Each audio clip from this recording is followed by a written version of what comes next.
ดิทีเกมไปถ่ายดีกว่าเนาะที่บอกก็ชอบทีเกมเหรอ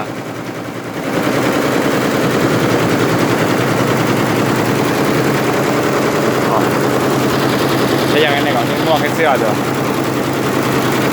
แล้วทีมคนนี้ด้วยราคาเลย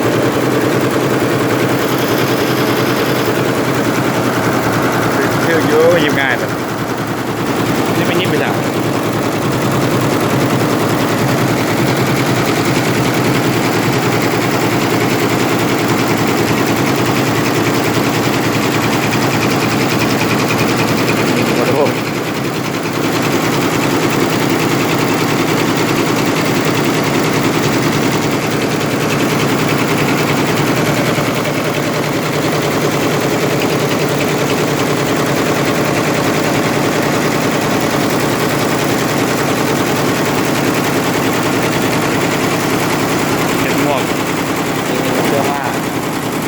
ได้ไหมเนี่ย ถ่ายดีกว่าตัวทีเกม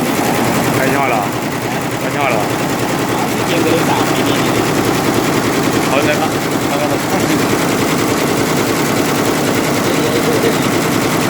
เรียนจังคือว่าไม่ได้